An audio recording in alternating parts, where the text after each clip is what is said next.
Welcome back to the Money and Wealth Show. I'm Sterling Fox, and our special guest this week is the Chief Investment Strategist and Editor of Institutional Advisors, Bob Hoye. It's a pleasure to be having you in our midst again. And 7 or 8 months ago, when you made your first appearance with us, Bob, I was quite struck by the degree of, well, frankly, animosity you had towards President Obama and his think tank of advisors, especially on the economic front. You just weren't flat out in the least bit impressed with President Obama and the economic moves he was making 8 months ago.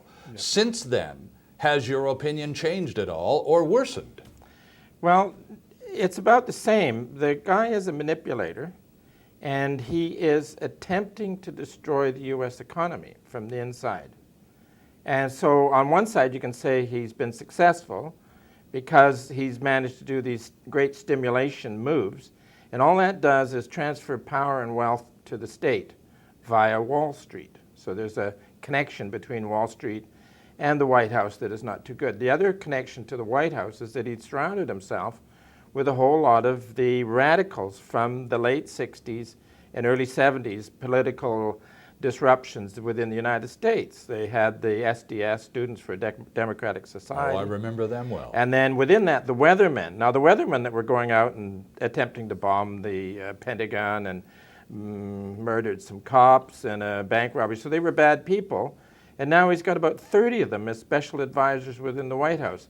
This is not, it's going to be bad for the economy, but it is a successful strategy on his part to change the United States into a more authoritarian country. Well, clearly a lot of American voters think, as you do, that Mr. Obama's economic plan is not all it should be. Yes. And they had a chance to tell him so in the midterm elections a few weeks ago. Changing the political dynamic in Washington, the House of Representatives is once again controlled by the political opposition, the Republicans. Yeah. Mm-hmm. What might that do to economic policy coming out of the White House next year, 2011? Well, actually, this week is, or at the end of the month, is going to be the end of a what they call a lame duck session. Mm-hmm. And a few months ago, I was concerned that the Barrack team might really try and push through some of their favorite topics, but I think they've lost so much political power. And what it is the average United States citizen saying it's had enough with experts, and it's had enough with these experts taking so much taxation, and they're taking their government back into their own hands. And it's a very democratic move, and I believe it should be applauded. But also what it may do on the policy side is that I think that Congress, although on the Democrat side is still going to be as ambitious as ever in expanding the influence of government, they're going to be thwarted quite considerably. And that will eventually help the U.S. dollar, because one of Obama's ploys was to depreciate the dollar. Well, some would say the U.S. dollar is in the process of being really depreciated once again as this business of printing money, which euphemistically they refer to as quantitative easing, to the tune of $600 billion this round, Bob, yeah, is basically they're using money they've created out of thin air to buy debt in the form of long-term treasury bonds, which from across the fence looking into their backyard looks like essentially digging the debt hole deeper with not much of an exit strategy beyond that. Well, the exit strategy for Obama is to collapse the U.S. economy.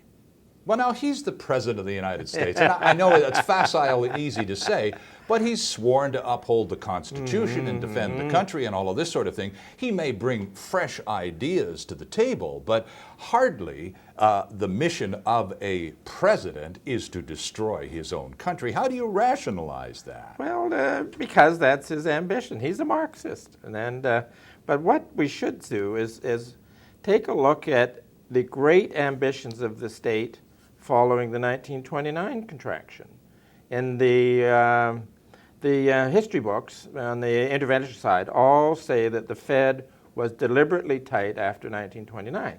But if you read the newspapers of the day going through from the summer of 1929, where the New York Times editorialized that the Fed is going to tighten up the money a little to Wall Street, at the same time they're going to ease to Main Street and make the business side good.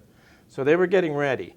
Then during the crash, the New York Fed opened up the discount window and bought bonds out of the market. By the way, that's what the Fed is going to do now, is buying bonds out of the market. And it exceeded its lending authority then in 1929 by a factor of 6 times. So they bought a lot of bonds out of the market. Early in 1930, the Fed bulletin said that they stepped into the panic in the classical way by discounting liberally. And then let's move a couple of years ahead on that to July of 1932, when Barron's, a very prestigious weekly financial publication, in an editorial pointed out that every anti-deflationary measure, such as buying bonds out of the market, taken by the Federal Reserve System, is seen not to be working. And the final line on that one went along that the vortex of deflation, bond prices keep being sucked into the vortex of deflation. So current thinking on the Federal Reserve and the Treasury operations are such that they were deliberately tight in the early 1930s, when if you read contemporary accounts, they were easing, but it wasn't working.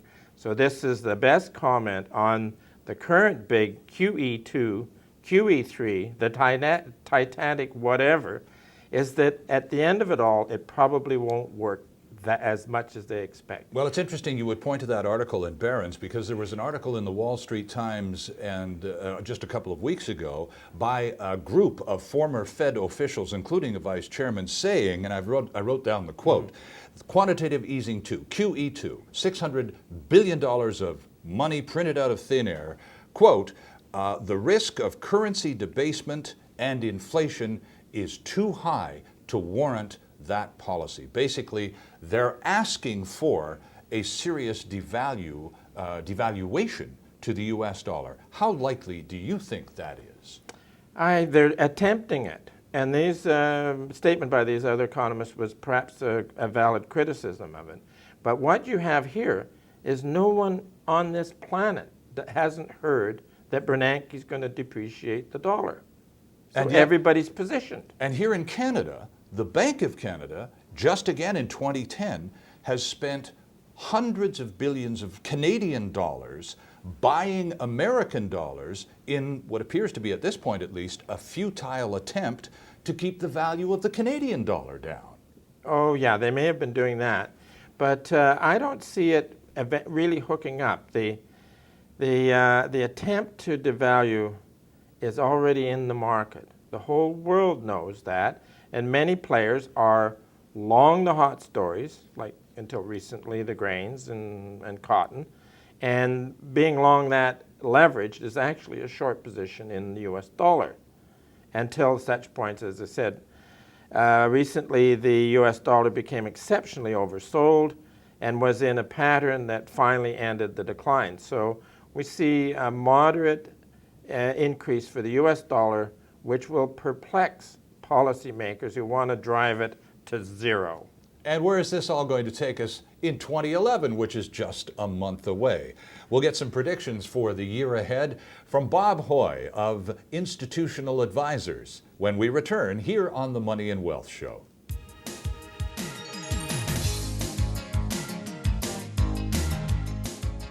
Hi, I'm Larry Ray, President and CEO of Gold Ray Resources Corp. Our major project is in Shandong Province, China. It's a gold project with a 43101 resource. We're currently negotiating a $16.5 million US loan to take it into production at 1,500 tons per day. For more information, go to goldray.com or phone me directly at 604-531-9639.